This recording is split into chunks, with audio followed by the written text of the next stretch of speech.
tudo bem com vocês? Aqui é a professora Leneide e hoje nós teremos mais uma videoaula. Na aulinha de hoje falaremos um pouco sobre reprodução. A reprodução dos animais, a reprodução sexuada e a reprodução assexuada. Então vamos lá. Antes de falarmos da reprodução, é muito importante falarmos sobre a hereditariedade, que é a transmissão de características de pais para os seus descendentes, tá certo? E aí, a hereditariedade foi explicada, a transmissão de características foi explicada por Gregor Mendel, que é considerado o pai da genética. Ele era um monge, fez uns experimentos com ervilhas, e esses experimentos elucidaram como as características eram passadas para os descendentes, tá certo? Apesar de ter feito o experimento com ervilhas, então o princípio, né, da hereditariedade de suas leis, eles são aplicados à maioria dos seres vivos. E aí, só para vocês verem que a gente tem, cada indivíduo é formado por células, né, e cada célula ela vai conter cromossomos que carregam as informações genéticas contidas no DNA. Na verdade, os cromossomos é o DNA compactado, o DNA enrolado como se fosse uma bola de arame, tá certo? E no DNA, que é essa moléculazinha aqui, formato de hélice retorcida, escada retorcida, é que guardam as informações genéticas que são cruciais para o controle das atividades celulares de todos os organismos. E aí a gente vai para um conceito de gene, tá certo? Então, eu falei para vocês que o nosso DNA ele fica organizado, né? Na estrutura, enrolado em proteínas. E essa estrutura é chamada de cromossomo, tá certo? E aí, os cromossomos, ele vai ter tanto a porção do DNA que não produz nada, que não vai ser usado para nada. Geralmente tem a função só de sinalizar que próximo tem um gene, digamos assim. E a gente vai ter um gene. Professora, mas aí o que é um gene? O gene é o pedaço do DNA que vai ser responsável pela produção de alguma proteína e, consequentemente, de alguma função do nosso corpo. Por exemplo, nós temos um cromossomo aqui, 2 cromossomos homólogos. Um que foi do pai e um que foi da mãe. Então, o que vai acontecer? Esse trecho aqui do gene, que corresponde, ou esse trecho aqui do cromossomo, que corresponde a esse pedacinho aqui do gene, por exemplo, vai determinar o tipo sanguíneo, tá certo? E aí, esse tipo sanguíneo vai ser determinado pela informaçãozinha que eu vou receber do papai e pela outra informaçãozinha que eu vou receber da mamãe, tá certo? Cada indivíduo vai ter um par de genes, no mínimo, para cada característica que ela apresenta. Por exemplo, a cor do cabelo. Vou ter um par. Sempre um do pai e um da mãe. Cor do olho, também da mesma forma. Um par. Vou ter um do pai e um da mãe. E por aí vai. Todas as características do nosso corpo é assim. Tá certo? No caso dos seres sexuados. Sempre a gente vai receber uma informação do pai e uma informação da mãe. Informação genética. Só que também, além dos genes, né, do nosso DNA, gene, no caso, seria só um trechinho que é utilizado, que vai ser utilizado para produzir uma proteína e, consequentemente, vai servir para alguma função no corpo, tá bom? Vai refletir alguma função do corpo. Mas aí, como eu ia falando, os genes, eles também sofrem influência na verdade, as nossas características, elas também sofrem influência do ambiente. Ou seja, a gente pode ter a molécula de DNA para uma característica X, vou falar aqui da cor do olho, tá bom?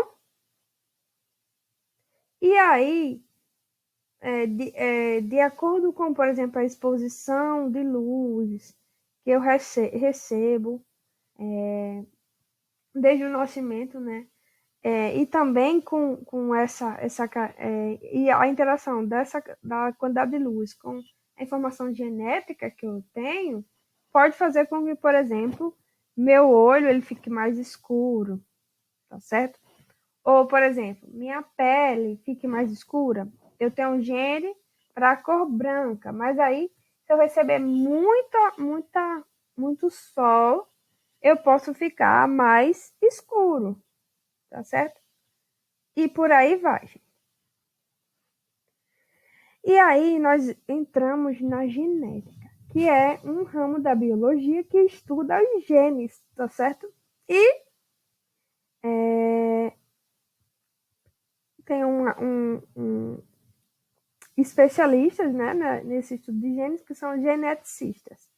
E a genética, ela vai estudar a variabilidade genética existente dentro da mesma espécie, tá certo? Todas essas asinhas aqui são da mesma espécie de mariposa. Mas aqui nós temos vários indivíduos, cada um apresentando um padrão de manchas.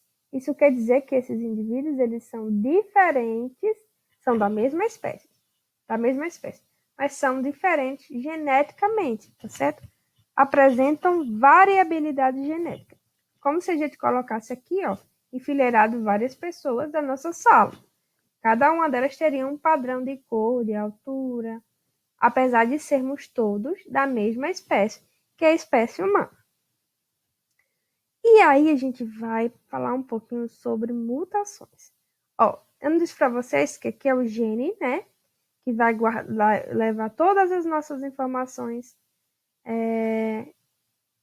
vai conter todas as nossas informações.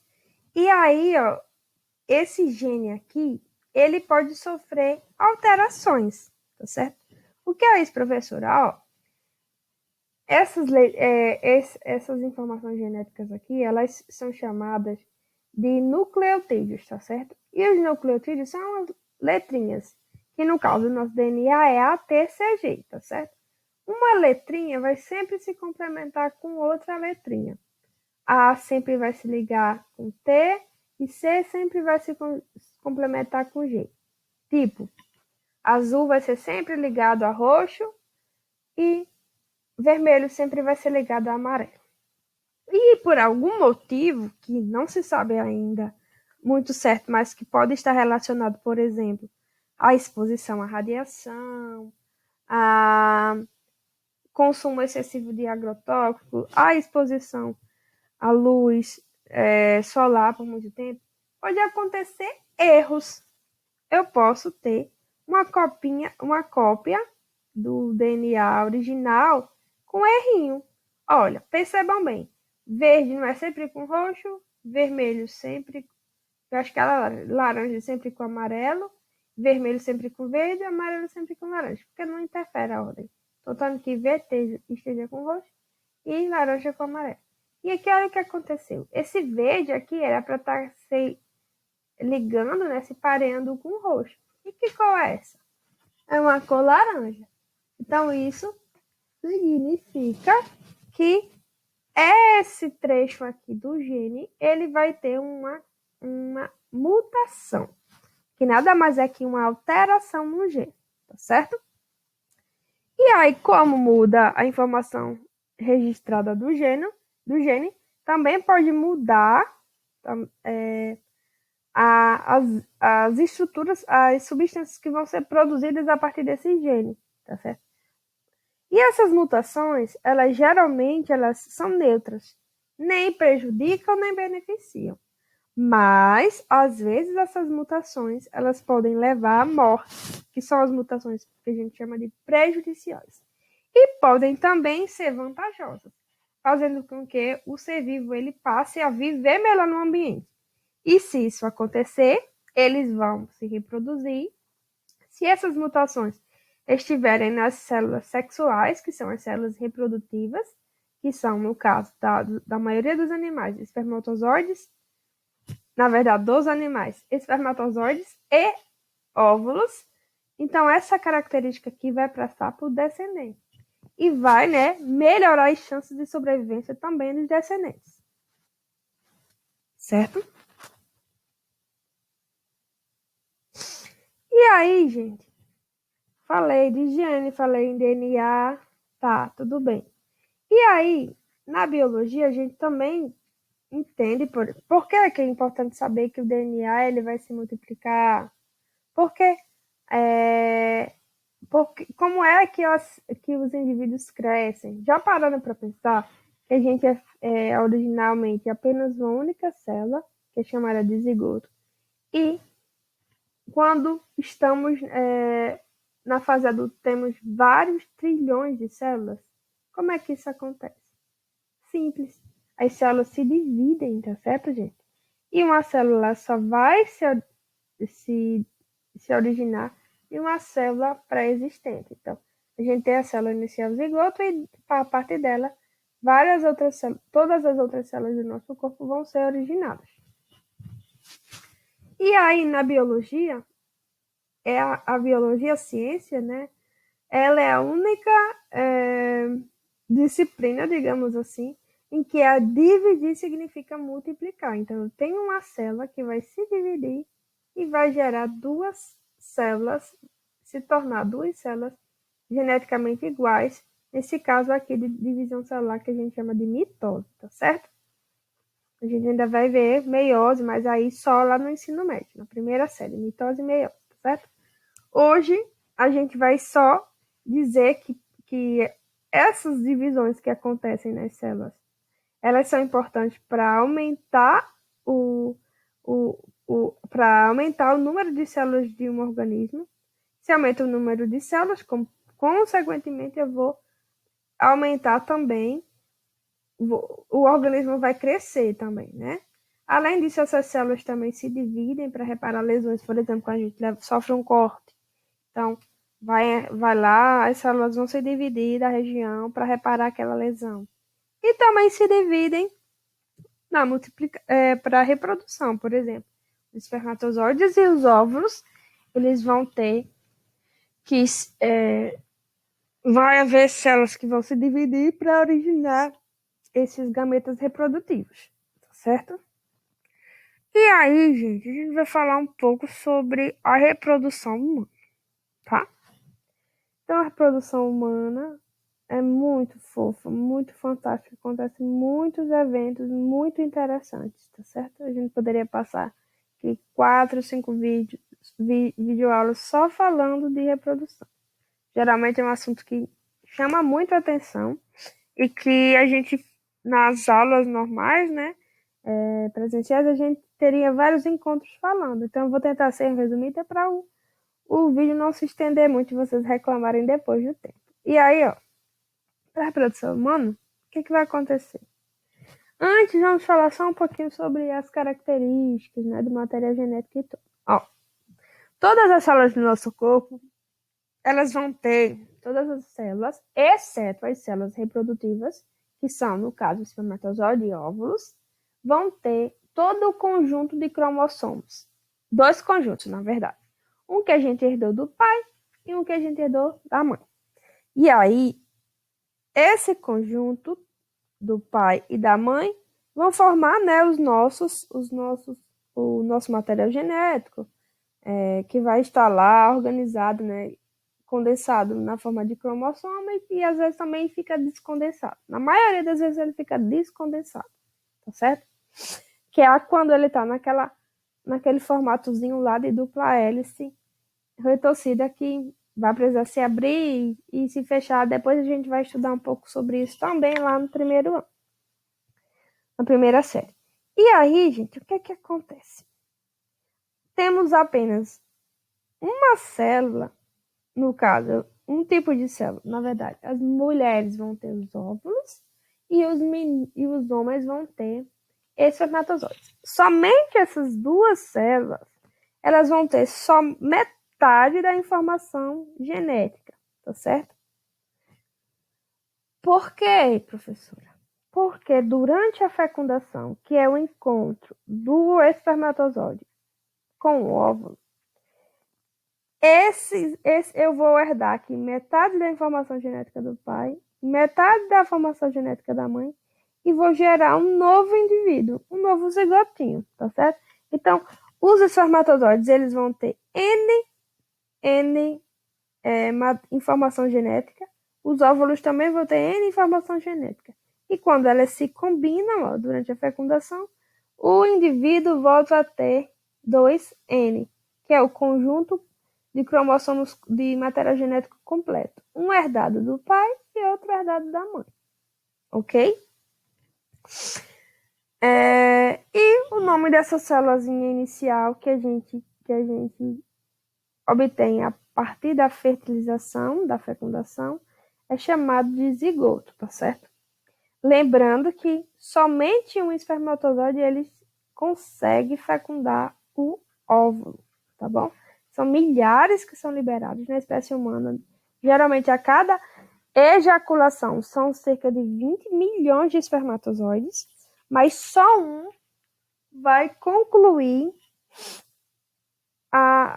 vai chegar primeiro aqui e vai fertilizar esse óvulo, tá bom?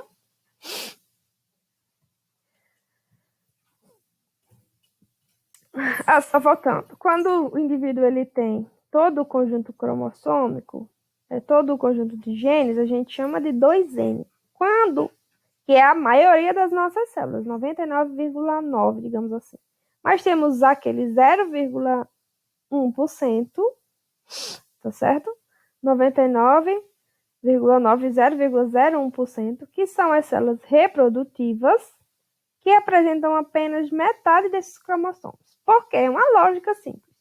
Quando acontecer a fecundação, N com N vai voltar a originar um indivíduo diploide, que é o que a gente chama, o termo certo, que é 2N, com toda a informação genética. E aí, gente, vamos lá. Aquele zigotinho, eu falei para vocês, o óvulo, né, foi fertilizado pelo espermatozoide, entrou aqui o espermatozoide de azul, e esse aí, esse material genético vai se fundir e originou o zigoto, tá bom? Quando esse zigoto, que é a primeira célula inicial do novo organismo que se formou, né, ele vai começar a sofrer várias divisões celulares. Essas divisões celulares, que a gente pode chamar de clivagens, que é divisão, certo? Elas vão acontecer de forma rápida, tá bom? E vão, no caso aqui, vão se diferenciar nas diversas células que nós temos em nosso organismo. Geralmente, essas células que são células embrionárias, elas têm a capacidade de se diferenciar, de se transformar em diversos tipos de células. Células do intestino, células do fígado, células do coração, dos nervos, células sanguíneas, células musculares, tá certo?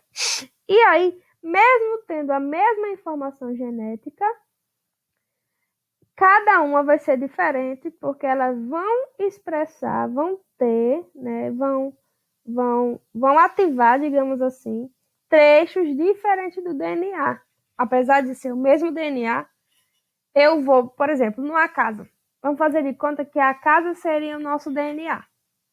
Mas a gente, em cada cômodo, em cada tipo de célula, vai ser acendido um tipo de luz.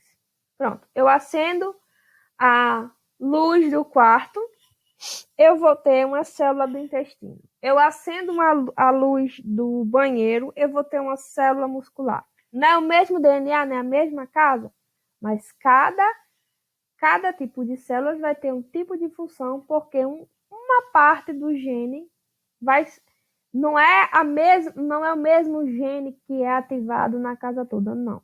Cada parte daquele DNA que é bem grandão vai ter uma parte que se ativa e, consequentemente, vai ter uma função diferente. Não vai ser as mesmas luzes que vão ser acendidas o tempo todo, não.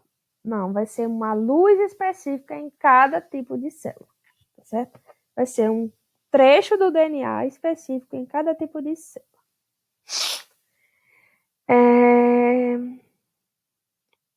E aí, gente, apesar de todas as células terem o mesmo DNA, como eu falei para vocês, só elas vão se diferenciar em vários tipos de células diferentes, porque cada uma dessas células elas vão ligar uma informação, vão ativar um trecho do DNA específico e vão ter uma função específica, uma função diferente. Cada um, repetindo mais uma vez que é muito importante, cada uma dessas células originadas, né, a partir do zigoto, que tem o mesmo DNA, vão continuar tendo o mesmo DNA, mas elas vão acender e apagar, ativar e inativar trechos do DNA diferentes. E aí, só lembrando que todas vão ser diploides, vão ter N do pai e N da mãe, porque todas foram obtidas a partir do zigoto. Só as células sexuais, né, células reprodutivas, que vão continuar tendo só metade da informação genética, ou seja, vão ser apenas N, tá bom? E aí a gente fala da reprodução humana, fazer um resuminho. Então, as mulheres elas vão liberar óvulos, que vão ser produzidos pelos ovários, tá certo? O homem vai liberar espermatozoides, que são produzidos nos testículos. E aí essas células, como eu disse para vocês, elas são liberadas, acontece uma divisão celular, que é chamada de meiose, mas não precisa se preocupar, a gente vai ter muito tempo ainda para aprender. E vai liberar gametas, né, células sexuais, com metade do número de informação. O indivíduo adulto ele vai ter 2N, só que os gametas e todas as outras células, exceto as células reprodutivas, que é, no caso, óvulo, no caso das meninas, e espermatozoide, no caso dos meninos, vão ter apenas metade dos cromossomos, tá certo? Metade dos gametas. Metade do DNA, quer dizer, desculpa. E aí, durante a fecundação, que é o encontro do óvulo com o espermatozoide, vai se originar do zigoto, e o zigoto ele vai voltar a ter 2N. Como assim, professora? N do pai com N da mãe, N com N, 2N. Ok? E aí, gente, só frisando que a reprodução sexuada geralmente envolve cópula e envolve fusão de gametas. Precisa encontrar o espermatozoide e encontrar o óvulo, certo? E aí a gente tem dois tipos de fertilização. Fertilização é o encontro do óvulo com o espermatozoide. Ele pode acontecer dentro do corpo da fêmea, que é o que a gente chama de fertilização interna, e pode acontecer fora do corpo da fêmea, no próprio ambiente, geralmente um ambiente aquoso, como acontece com peixes e anfíbios. Então, o macho ele vai se aproximar da fêmea, a fêmea libera os óvulos e o macho libera os espermatozoides, para que aconteça a fecundação lá no próprio ambiente. No caso do sapo, a mesma coisa. O sapo, ele se agarra, né? O sapo macho se agarra no sapo fêmea, ele faz uma massagem no peitoral dela e ela libera os óvulos. E imediatamente ele libera, né, os espermatozoides no meio aquoso. E aí a reprodução sexuada, como a gente já viu, também envolve a formação do zigoto, que é a primeira célula que vai originar todas as espécies, né, que se reproduzem de forma sexuada. Esse zigoto ele vai passar por várias divisões celulares, tá certo? Até originar, né, até originar o indivíduo adulto, digamos assim, né? Vai passar um tempo de gestação, ou no caso vai ficar protegido em um ovinho que vai ser liberado fora do corpo da mãe, ou em um ovinho que vai ficar dentro do corpo da mãe, tá certo? Então, a gente vai estudar justamente essas três classes aqui, esses três tipos de desenvolvimento do zigoto. Seja ela dentro do útero, seja ela em ovo, dentro de ovo, protegido por ovo, ou seja ela dentro de ovo, que fica dentro da mãe. E aí, esses organismos são divididos em 3 grupos. Animais ovíparos, que são aqueles que põem ovos, tá certo? E dentro desse ovo, ele vai ter um embrião que vai ser capaz de nutrir esse ovo, além de que, né, isso aqui no caso de ambientes aquáticos. Esse ovo ele pode apresentar uma casca, que é comum em répteis e aves, e essa casca, ela é geralmente impermeável, que vai fazer com que o ovo ele não se desidrate, tá certo? E também, ó, no ambiente aquático não precisa ter a casca, porque já o ambiente aquático é rico em água, né? E aí, ó, esse ovo, ele é impermeável à água, mas ele tem poros que permitem a troca gasosa, ou seja, dentro do ovo precisa entrar oxigênio e precisa sair gás carbônico, que é o gás, né, que é liberado durante a respiração do embriãozinho que está lá dentro e é tóxico. Então sai o gás carbônico e entra o oxigênio. O ovo permite a troca gasosa, protege da desidratação, tá certo? E tem a reserva nutritiva que vai fazer com que aquele embriãozinho ele se desenvolva, tá bom? E até o nascimento, né, esteja completamente desenvolvido. Quem é ovíparo põe ovos, peixes, insetos, répteis, aves e alguns mamíferos. Alguns mamíferos também, tá certo? Ornitorrinco é um desses mamíferos que põe ovos. Outra classe, né, de animais são os animais vivíparos. Os animais vivíparos, as fêmeas, elas não põem ovos, e o embrião ele fica no útero, tá certo? Fica no útero e vai ser nutrido, a mãe é que vai ser responsável pela nutrição. Não temos lá a reserva, né, do ovo. A reserva vem da própria mãe. E a mãe, ela vai nutrir o bebê pela placenta, tá certo? Que vai passar todas as substâncias que o bebê precisa para o seu desenvolvimento. E aí nós temos os mamíferos, a maioria dos mamíferos realizam esse tipo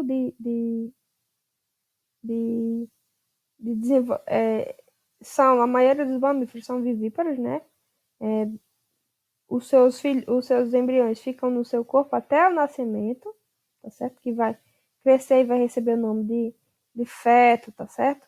Vai receber outros nomes. E alguns peixes também têm essa capacidade. Por exemplo, o tubarão azul, ele tem são animais placentários também. Até pouco tempo atrás, só se achava que essa característica, né, de ter o embrião desenvolvido no útero e nutrido por uma placenta era exclusiva dos mamíferos. Mas agora a gente já sabe que não é. E temos os animais ovovivíparos. O que é isso? A fêmea ela vai produzir o ovinho e não vai colocar para fora. O ovinho vai ficar dentro do próprio corpo da fêmea, quase sempre, mas a gente vai ver que a gente tem uma exceção aqui. No caso do cavalo marinho, é o macho que vai chocar dentro do seu próprio corpo os seus ovinhos, tá certo? Mas a maioria são as fêmeas. Aqui, por exemplo, a foto de um tubarão branco, fêmea, que está, né, cheia de ovinhos dentro. Provavelmente está gravidinha, tá certo? E foi uma foto que repercutiu muito no ano passado, né? Que esses mergulhadores viram o maior tubarão branco da história. E aí, gente, essa técnica de reter o ovo dentro do corpo, ela tem um sentido, tá certo? Quando libera-se os ovos no ambiente, a mãe não vai conseguir protegê-lo, não pode não conseguir protegê-lo na maioria das vezes. E aí, guardando, né, os ovinhos dentro dela, é uma proteção maior, tá certo?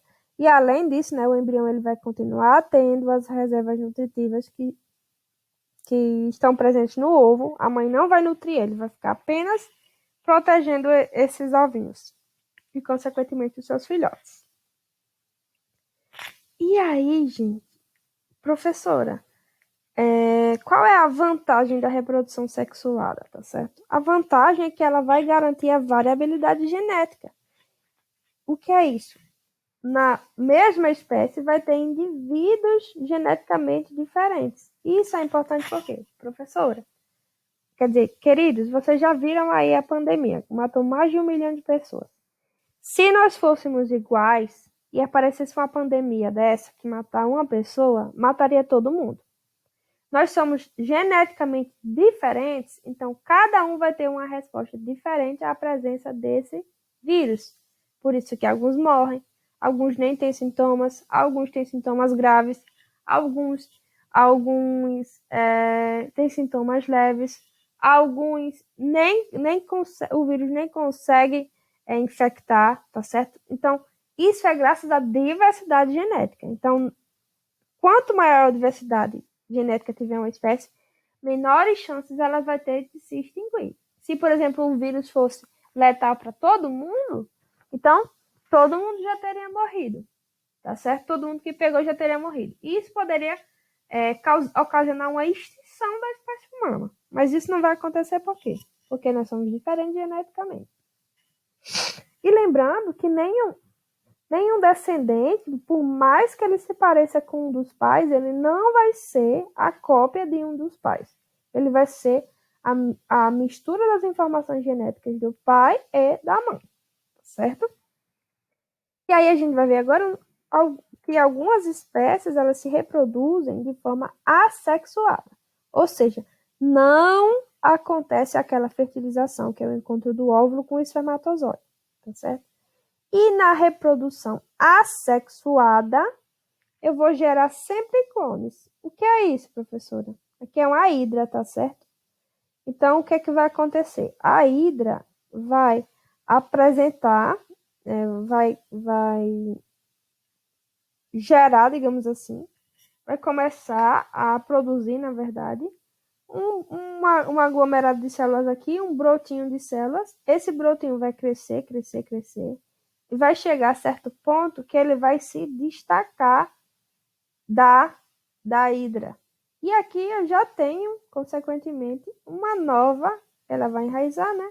E tenho aqui, se fixar no substrato, na verdade, e eu vou ter uma hidrazinha jovem, que é igualzinho a essa aqui. Nas reproduções assexuadas, a gente vai gerar clones. Ou seja, essa hidra mãe, digamos assim, vai passar todas as informações genéticas dela para a hidra filha, digamos assim. Tá certo? E isso a reprodução assexuada, ela dá uma independência, por exemplo, não precisa de outra espécie, de outro membro da espécie para se reproduzir, tá certo? Mas, como desvantagem, eles vão ter clones, indivíduos geneticamente iguais, tá certo? Outro tipo de reprodução assexuada é a fragmentação. Ela acontece muito em planárias. Opa!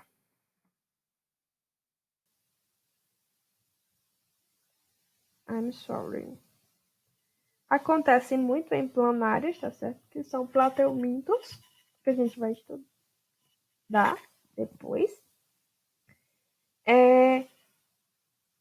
A fragmentação já está dizendo, vai ser quebrado, por exemplo, se essa planária se fragmentasse aqui no meio.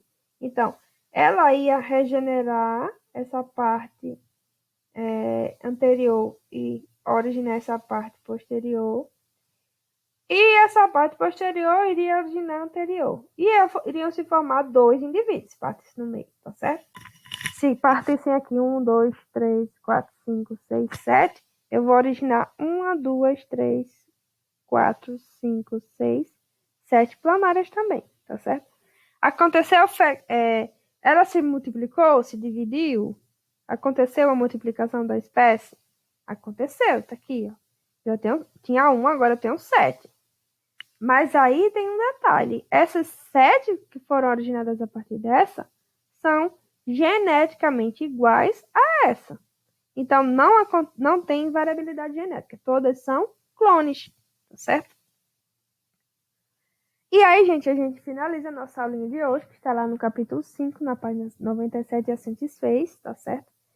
Anote as informações importantes, bons estudos, até a próxima aula e tchau, tchau.